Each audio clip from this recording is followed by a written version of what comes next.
Hello मित्रों, आज साहित्य के अंतर्गत रस के बारे में जानेंगे कि रस क्या है और कैसे उत्पन्न होता है और साहित्य में रस कितने हैं और एक एक करके देखेंगे।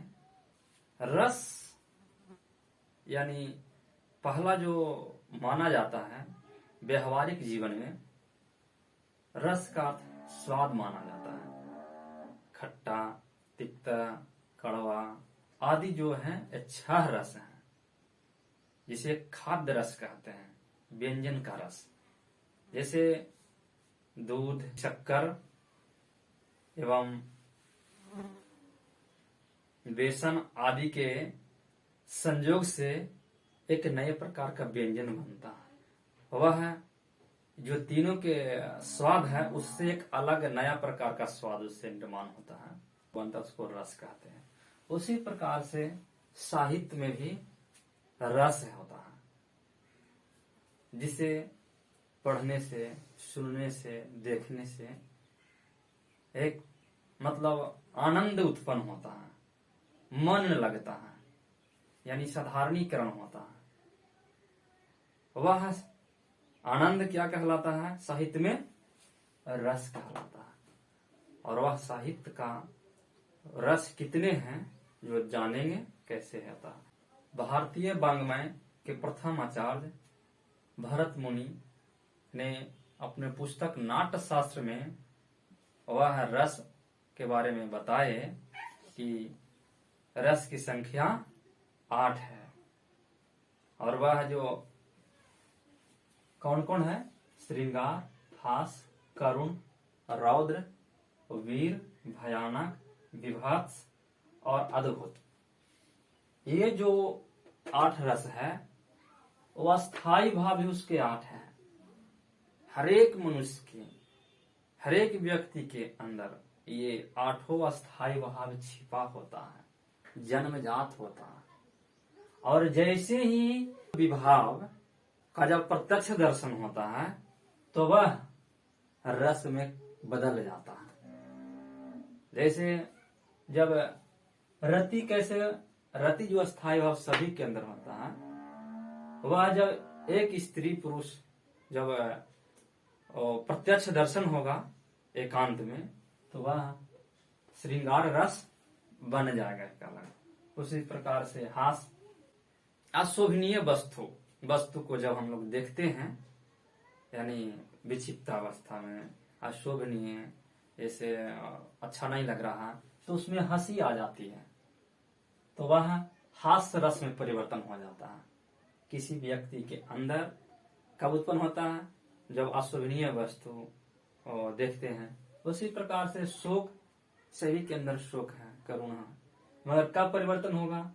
जब किसी व्यक्ति को जब दुख होगा, अपने सहयोगियों को, अपने रिश्ते नाते में जब किसी का निधन हो जाता है तो उस व्यक्ति के अंदर शोक उत्पन्न होता है। वैसे ही क्रोध भी होता है। कैसे? गुस्सा उत्पन्न होता है तो रौद्र एकदम तमतमाने लगता है और रौद्र रूप कहलाता है। वैसे उत्साह है तो उत्साह में वो वीर रस उत्पन्न होगा। भय में, जैसे सांप देखेंगे, बाघ को जब सामने हम लोग देखते हैं तो जो अंदर का भय है वो बाहर आता है, थरथराने लगते हैं, पसीना छूटने लगता है, घिंघी बंध जाया करती है, तो वह क्या रस कहलाता है? भयानक रस। उसी प्रकार से जुगुप्सा, उसमें भी घृणित वस्तु देखते हैं।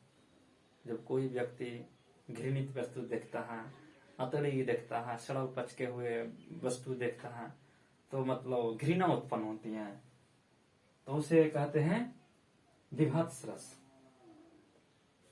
विस्मय रस अद्भुत होता है। एकाएक जब खुशी व्यक्त होती है, एकाएक कोई कार्य हो जाता है, तो उसमें जो अचंभित कार्य होता है, जो होना नहीं चाहिए, वो हो जाता है, तो वह अद्भुत रस कहलाता है।